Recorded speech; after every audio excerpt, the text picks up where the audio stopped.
Jadi kita membaca buku apologi.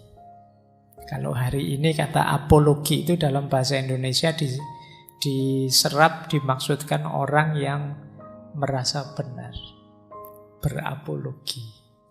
Tapi memang ini pembelaannya Sokrates tentang tuduhan-tuduhan yang dialamatkan pada dia. Di luar tuduhan tadi, sebenarnya memang seperti minggu-minggu lalu saya sebut, Sokrates ini menganggap dirinya pengganggu. Biar orang-orang ini tidak terlena tidur dalam situasinya. Harus bangkit berkembang. Wong dalam hidup ini ada banyak yang harus diluruskan. Maka ada beberapa kegelisahan di tengah masyarakat karena hadirnya Sokrates. Yang pertama apa? Sokrates ini tidak seperti filosof ilmuwan yang lain sebelumnya. Sokrates ini yang lain membahas alam, membahas sains, berlomba-lomba menemukan ini, menemukan itu. Kalau Sokrates malah membahas dirinya sendiri. Ini anomali pada zaman itu. Di tengah-tengah orang yang berlomba-lomba di bidang, kalau hari ini namanya mungkin sains, teknologi, melihat kosmos, Sokrates malah ayo dong baca diri kita sendiri. Nah ini kalau bahasa Jogja ini selinco, agak melenceng ini. Wong yo sekarang zaman apa malah bahas itu. Sekarang tema ini kok malah tema itu, aneh. Kadang-kadang orang yang tidak jeli aneh itu tidak sama itu dianggap salah, dianggap keliru. Yang benar itu yang seperti kita ini. Nah, makanya sering saya bilang yuk latihan untuk menerima perbedaan. Banyak orang yang tidak kuat berbeda. Tidak kuat kalau orang lain punya pandangan yang berbeda. Karena menurutmu yang benar ya pandanganmu. Sebenarnya bagus kamu yakin bahwa yang benar pandanganku, berarti kamu mantep. Tapi dengan kamu berusaha menyalah-nyalahkan yang lain, menganggap yang beda dengan kamu pasti salah, sebenarnya menunjukkan kamu belum terlalu mantap dengan kebenaranmu. Kalau kamu mantap dengan kebenaranmu kan kamu santai saja. Jadi kalau kamu yakin bahwa kamu ganteng, orang ngomong apa saja terserah lah. Saya yakin kok aku ganteng, kok harus ngopo, terserah orang komentar apa, itu kan mantap. Tapi kalau kamu masih gelisah, wah jangan-jangan temanku lebih ganteng, jangan-jangan orang ngomong komentar apa tentang dirimu, kamu gelisah. Ya sebenarnya kamu tidak terlalu yakin kalau kamu ganteng. Jadi kegelisahanmu pada perbedaan kadang-kadang menunjukkan bahwa kamu belum mantap pada kebenaranmu. Baik, jadi ini yang terjadi yang pertama dengan Sokrates di kalangan akademisi, ilmuwan, filosof saat itu. Ini kok aneh-aneh sih orang yang lain bahas apa, dia bahas apa. Menyebalkan saja. Nah, itu kegelisahan. Yang kedua, Sokrates ini di antara keanehannya tidak seperti kaum sofis. Kaum sofis itu kalau mengeluarkan ilmu, mengajar atau apa, itu bayarannya harus besar. Ilmu itu mahal. Lah kalau Sokrates, ilmu kelas tinggi diobral murah di mana-mana, ngobrol di pasar-pasar dan lain sebagainya. Oh, ini ngancam stabilitas ini. Jangan-jangan nanti tidak laku ini orang-orang sofis ini retorika. Gaya retoriknya mereka itu kan yang dibayar. Ini Sokrates enak saja, materi-materi kelas tinggi, wawasan-wawasan mendalam. Ini senjata kita. Kok ya diecer murah di pasar-pasar, dipakai ngobrol buat siapa saja, anak-anak muda. Dan nanti kalau anak-anak muda nggak daftar di tempat kita sekolahnya, ya rugi kita. Nah, ini kegelisahannya kelompok sofis.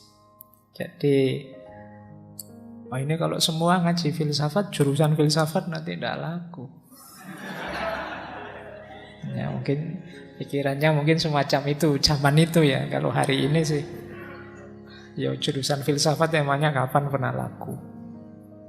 Jurusan filsafat itu kan tidak populer. Saya pernah ditanya, Pak, jurusan filsafat itu kok mahasiswanya sedikit sih? Tidak laku ya Pak? Saya, loh kamu membacanya jangan tidak laku begitu. Jurusan filsafat itu elit.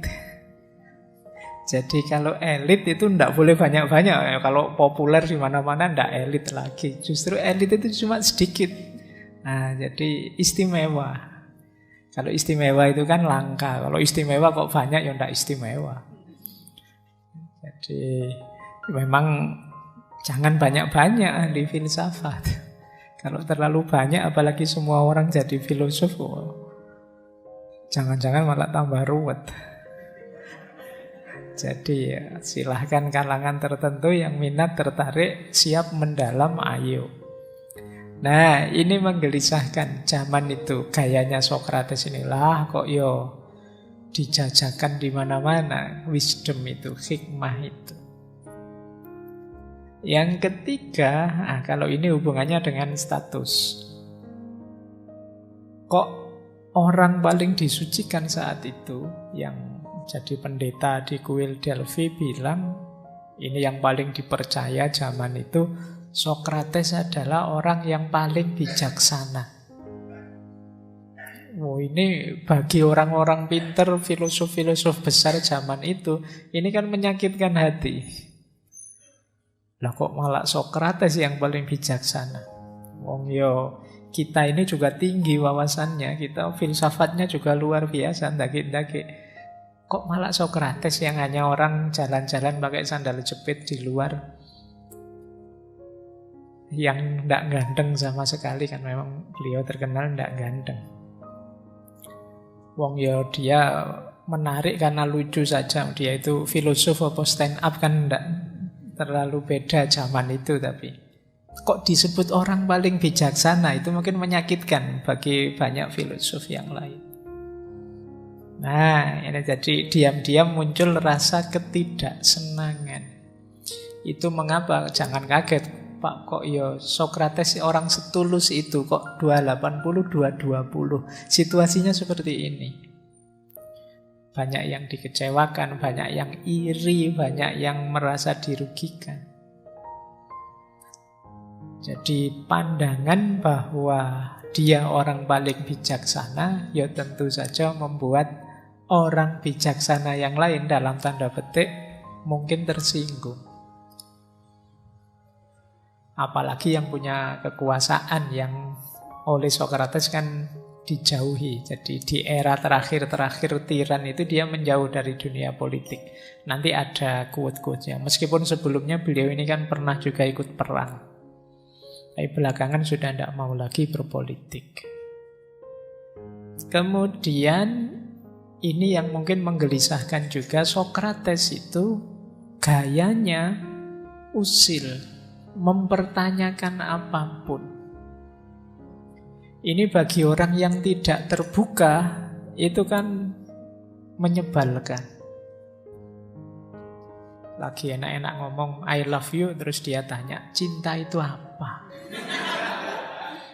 Loh, itu kan menjengkelkan ini. Terus dijawab, terus dibantah, masa cinta kayak gitu? Kalau faktanya begini gimana? Terus dia digiring. Akhirnya tadi sudah bilang I love you, sekarang ragu-ragu, jani aku itu cinta bener apa enggak ya? Itu Sokrates. Iya sih, kalau anak-anak muda kan kayak gini asik. Tapi bagi orang-orang tua yang butuh kepastian, itu gelisah dengan gaya seperti ini. Kalau kalian, saya bilang kebenaran itu bisa plural, bisa macam-macam, bisa perspektif. Kalau kalian kan enjoy. Tapi bagi kelompok tertentu ini menggelisahkan.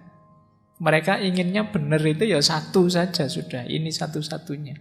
Perspektif paling lurus itu yang ini, yang lain bengkok semua. Kan banyak orang seperti itu. Sementara oleh Sokrates ya semuanya dipertanyakan. Sedangkan kita tidak siap dengan pertanyaan-pertanyaan seperti itu. Sebagian besar orang hidupnya dengan prinsip dijalani saja, mengalir saja. Ya sebagian besar lah, mungkin yang hadir ngaji, mendengarkan ngaji itu juga begitu. Hidup itu rutin saja, dijalani saja. Bahkan kalian hadir malam ini ngaji, itu saya tidak yakin masing-masing punya argumen yang kuat. Kenapa kok ikut ngaji? Kenapa kok hadir di sini? Wong yo mendengarkan YouTube-nya saja bisa. Kenapa kok dengerin YouTube-nya kok yo tidak hadir langsung? Kenapa? Itu kan masing-masing harus bertanggung jawab, punya jawaban. Wong kadang kalian kenapa kuliah jurusannya ini juga kan ya tidak tahu jawabannya apa. Ya kan? Kamu baru sadar setelah nggarap skripsi, jangan-jangan saya salah jurusan ya Pak. Lu kemana aja selama ini kuliah kok baru sadar salah jurusan pas nggarap skripsi. Jadi itu kalau ketemu Sokrates habis kamu. Jadi kayak gini, ini menggelisahkan. Itu yang membuat dia dianggap negatif oleh banyak orang. Apalagi yang punya kekuasaan. Berhadapan dengan orang seperti Sokrates berarti apapun kebijakan yang diambil ya pasti akan dipertanyakan. Nah, ini yang keempat. Situasi yang ditimbulkan ini di luar tuduhan formalnya ya. Ini yang non formal. Di balik yang dituduhkan ada ini. Makanya kalian jangan menganggap wah orang Yunani itu kok tega sekali, kok bodoh sekali. Tidak. Ada situasi semacam ini, semacam chaos di tengah masyarakat. Tapi chaos yang positif sebenarnya. Hanya orang-orang tidak sadar karena secara umum orang itu ingin nyaman. Sehingga ketidaknyamanan itu seringkali dihindari. Padahal untuk bisa maju, berkembang, kalian perlu mendobrak kenyamanan, kemapanan. Kalau cara hidupmu begitu-begitu saja, ya enak sih, tapi kamu tidak berkembang. Nah, ini yang digugah oleh Sokrates. Kemudian ya lebih banyak membahas ke dalam, tidak keluar. Ini mirip seperti yang awal tadi, yang khas. Orang ketika membahas ke dalam itu kan perlu keberanian. Karena ketika saya membahas diriku, di situ akan kelihatan betapa aku ini lemah, betapa aku ini banyak kurangnya, betapa banyak hal yang aku tidak tahu. Loh, ini perlu keberanian. Jangan dikira Pak wong muhasabah membaca diri saja kan gampang, wong dirinya ada di sini tinggal diurai, tinggal dipahami. Iya, tapi seperti ini butuh keberanian. Keberanian mengucapkan ini benar, ini salah, itu tidak gampang. Kadang-kadang kan kalian membaca dirimu terus ketemu sebenarnya ini tidak boleh curang. Tapi kan ya memang situasinya tidak memungkinkan. Kamu cari alasan mesti. Kamu tidak berani ngaku bahwa saya salah. Dalam hal ini aku keliru. Wah ini sebenarnya aku salah ucap. Tapi masuk aku terang-terangan bilang salah ucap. Adalah ini saya terpaksa ngomong begini atau apa. Nah ini Sokrates mengajak membaca ke dalam diri yang tadi menggelisahkan tadi. Dan yang terakhir, menyadarkan orang tentang betapa pengetahuan kita itu terbatas. Orang biasanya mengklaim aku ini pinter, aku ini banyak tahu, aku sudah ngaji filsafat sejak tahun berapa, jadi generasi awal aku ini, jadi lebih. Akhirnya orang cenderung ngaku aku sudah tahu, aku sudah pinter, aku sudah bisa. Allah kalau cuma begitu sejak dulu saya juga bisa. Ini orang mudah begitu. Tapi Sokrates menyadarkan kita bahwa sebenarnya kalau mau jujur, antara yang kita tahu dengan yang kita tidak tahu itu jauh lebih banyak yang kita tidak tahu. Jadi jangankan yang luas-luas, yang di sekitar kita saja itu banyak yang kita tidak tahu. Taplak meja ini, ya kita ngertinya taplak begitu saja kan. Begitu ditanya detail, ini terbuat dari apa, kainnya namanya kain apa, model jahitnya seperti apa, model wiru seperti ini di dunia fashion namanya apa. Terus itu sebagian besar mungkin kita tidak bisa jawab. Yang bisa jawab yang ahli-ahli tata busana, ahli-ahli jahit. Kita tidak tahu. Jadi ketika sadar ini, terus kita bisa menyimpulkan, oh iya ya sebenarnya kita itu banyak tidak tahunya daripada tahunya. Lalu kesadaran ini membuat orang kemudian tawadhu, tidak sombong. Itulah mengapa orang itu tambah pinter, harusnya tambah tawadhu, tambah tidak sombong. Kok ada orang tambah pinter kok tambah sombong? Sebenarnya dia belum pinter. Orang bisa sombong itu menunjukkan dia tidak pinter. Kalau dia pinter, dia tahu bahwa dia tidak pantas sombong. Jadi makanya ini tawaduk beneran ya, bukan minder. Kan ada di antara teman-teman itu yang saya sebenarnya itu minder, bukan. Tawaduk itu kesadaran bahwa ada hal yang saya tahu, tapi lebih banyak hal aku tidak tahu. Nah, untuk hal-hal yang saya tahu, saya percaya diri. Tapi saya tidak boleh sombong, karena antara yang saya tahu dengan yang saya tidak tahu, jauh lebih banyak yang saya tidak tahu. Yo, aku agak pinter sih untuk hal ini, tapi di banyak hal yang lain aku tidak pinter. Kayak taplak tadi, mungkin ahli konveksi, ahli jahit tahu. Tapi dia di banyak hal yang lain tidak tahu. Loh, kesadaran ini loh yang menurut saya penting hari ini, yang sejak dulu diperkenalkan oleh Sokrates.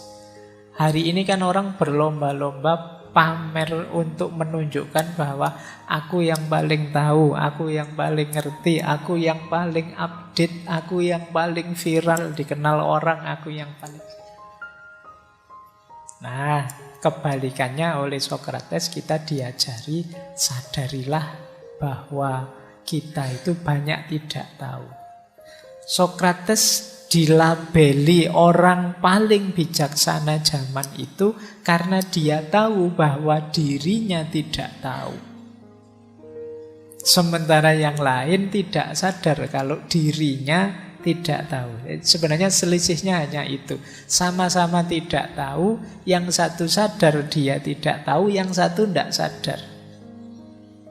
Karena yang lain tidak sadar semua, satu-satunya yang sadar inilah disebut paling bijaksana. Itu posisinya Sokrates. Baik, jadi ini setting, tadi setting sejarahnya, ini setting sosialnya. Kenapa dia kemudian dilaporkan, diadili, dan dieksekusi? Karena dia dipandang menggelisahkan. Nah, inilah 3 orang yang melaporkan Sokrates, yang memberi tuduhan pada Sokrates. Yang pertama namanya Anytus, yang kedua namanya iya. Ya memang tulisannya meletus gitu. Ya, Meletus balon hijau. Oke. Yang ketiga Likon. Anytus ini pengrajin, politisi. Meletus ini penyair, jaksanya saat Sokrates diadili. Likon ini dia ahli retorika. Sebenarnya yang paling semangat melaporkan itu Anytus. Anytus ini orang kaya, bangsawan, teknokrat saat itu. Dia tidak suka situasi sosial politik digoyang terus oleh gerakannya Sokrates. Dia juga dendam dengan Sokrates karena anaknya yang digadang-gadang melanjutkan bisnisnya malah jadi followernya Sokrates. akhirnya lebih milih jalan filosof. Tidak senang dengan bisnis. Ini mengecewakan bagi Anytus. Akhirnya dialah yang membawa kasus ini ke pengadilan, melaporkan Sokrates, kemudian memprovokasi Miletus ini. Nanti Miletus ini yang dia ini penyair, kalau ngomong tajam. Jadi kalau menghina orang, menjatuhkan orang itu canggih dia, penyair. Nah, nanti didukung oleh Lycan. Lycan ini ahli retorika, mirip kaum sofis tadi. Dia juga kan banyak dirugikan oleh Sokrates. Nah, nanti di kisah tentang pengadilannya Sokrates ya ada pidato-pidato dari orang-orang ini menjelaskan betapa rusaknya Sokrates dan pengaruhnya yang juga merusak Anytus, Miletus, dan Lycan. Baik, ini informasi saja. Itu salah satu contoh ya, pidato tuduhan pada Sokrates. Saya bacakan ini dari tulisannya Xenophon yang judulnya Memorabilia. Jadi Miletus menuduh Sokrates, Sokrates bersalah karena tidak menghormati dewa-dewa yang dihormati negara, memperkenalkan dewa baru, dan merusak anak muda. Nah, ini tuduhan, dua tuduhan langsung. Jadi mengacaukan keimanan lama dan merusak pikirannya anak-anak muda. Dia tidak mengadakan diskusi tentang sifat alam semesta seperti yang dilakukan kebanyakan orang lain. Yang lain ini filosof-filosof sebelumnya kan mirip ilmuwan semua, membahas alam. Canggih itu ya kalau unggul di bidang sains zaman itu. Tapi Sokrates datang dengan teori sendiri, ya canggih itu orang yang bisa memahami dan menguasai dirinya. Ini kebalikannya. Ini mirip diskusi antara sains dan sains dan agama, sains dan humaniora belakangan. Sokrates percaya bahwa para dewa tahu segalanya, baik kata-kata, perbuatan, dan pemikiran, dan mereka hadir di mana-mana. Dan mereka memberi tanda pada manusia tentang semua urusan manusia. Ini agak menarik. Kalau teman-teman jeli nanti membaca quote-quotesnya, saya bawa beberapa malam hari ini. Sokrates itu cerita bahwa saya itu sejak kecil sudah menerima, kalau bahasa hari ini, ilham, isyarat-isyarat ilahiyah di batinku.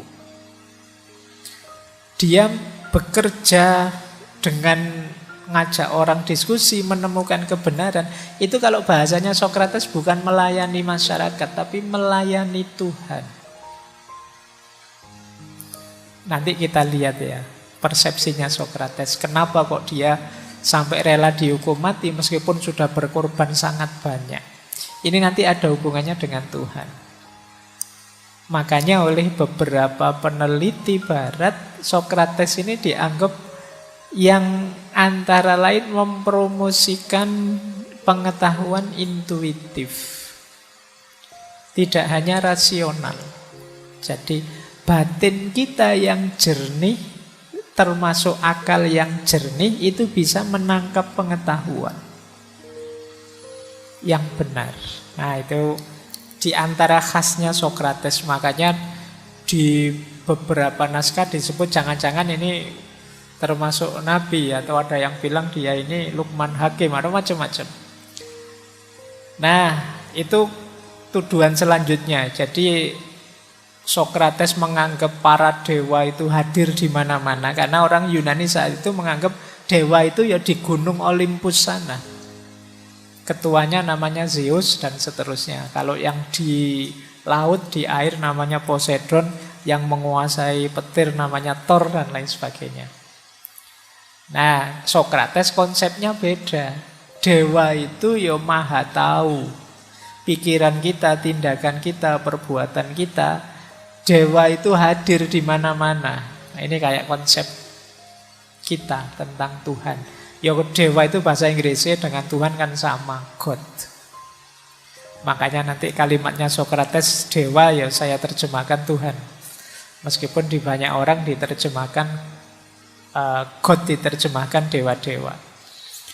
Nah, itu tuduhan selanjutnya. Terus disebut lagi Sokrates itu mengklaim bahwa satu-satunya pria yang layak dihormati adalah mereka yang paham kewajibannya dan dapat menjelaskan apa yang mereka ketahui. Orang terhormat itu orang yang paham, orang yang menjalankan pemahaman kewajibannya, dan orang yang bisa menjelaskan pemahamannya. Ini berbeda dengan sebelumnya. Kalau sebelumnya kan ya orang terhormat itu ya status sosial. Siapa anaknya siapa, siapa ada di circle mana. Tapi Sokrates mempopulerkan bukan itu. Orang terhormat itu orang yang memahami hidupnya, bisa menjelaskan pemahamannya, dan menjalankan kewajibannya. Ini orang terhormat. Tidak ada hubungannya dengan keturunan, tidak ada hubungannya dengan kekayaan, status sosial. Terus itu tuduhannya. Sokrates juga membantu para pemuda berpikir bahwa orang lain tidak ada artinya dibandingkan dirinya. Karena dia meyakinkan mereka bahwa dia adalah orang yang paling bijak dan paling mampu dalam membuat orang lain bijaksana. Nah, ini yang saya sebut bagian dari rasa iri tadi. Iri karena Sokrates disebut orang paling bijaksana, maka kemudian dituduh, wah ini orang yang merasa dirinya paling bijaksana. Nah, jadi ini tuduhan-tuduhan pada Sokrates. Pokoknya kan kalau sudah tidak seneng, tidak suka itu kan digolek-golek mesti nemu. Alasannya diputer-puter juga bisa lah itu. Baik, itu makanya teman-teman hari ini perlu jeli, perlu kritis, memahami ungkapan, uraian, argumen, alasan. Kadang-kadang kita perlu tahu ini yang ngomong siapa, punya kepentingan apa. Dia ini di antara banyak kotak ada di kotak yang mana. Ini penting hari ini untuk memahami, oh pantas dia ngomong begitu. Karena kadang-kadang kalau parameternya sekedar rasional dan tidak rasional, kita itu pinter sekali membuat sesuatu yang tidak rasional jadi rasional. Yang tidak masuk akal jadi masuk akal. Untuk kepentingan kita. Begitu kita salah, kita pakai argumen, manusia itu memang biasa khilaf, Pak. Tidak masalah lah, kan gitu. Begitu kita keliru, ya kita cari alasan. Itu kita pinter. Nah, yang nuduh Sokrates juga pinter. Dia memainkan argumen, memainkan nalarnya, sehingga orang terus terpengaruh. Jadi, misalnya tadi ya, Sokrates itu mengajarkan anak muda cara berpikir kritis. Nah, bahasanya kemudian bukan dia ngajar cara berpikir kritis, tapi dia ini merusak pikirannya anak-anak muda. Oh, itu ketika bahasanya diganti terus kan jadi gawat. Sokrates ini disebut orang yang paling bijaksana. Terus dibalik cara membacanya, Sokrates memposisikan dirinya jadi orang paling bijaksana. Nah, ini kalimatnya diubah sedikit, itu ya rasanya Sokrates jadi jelek. Nah, ini kemampuan namanya kemampuan retorika. Yang seperti ini zaman itu banyak jadi keahliannya orang sofis. Baik, kalau Sokrates dia lugu lurus, kalau iya iya, kalau tidak tidak. Kekuatannya di ketepatan berpikir, bukan permainan pikiran. Kalau sekedar permainan pikiran ya mungkin banyak orang-orang pinter yang canggih berakrobat pikiran, tapi efek dari gagasan-gagasan canggihnya, pikiran-pikiran canggihnya tidak ada. Selesai hanya di retorika. Kalau Sokrates puncaknya bukan retorika, tapi wisdom, kebijaksanaan hidup.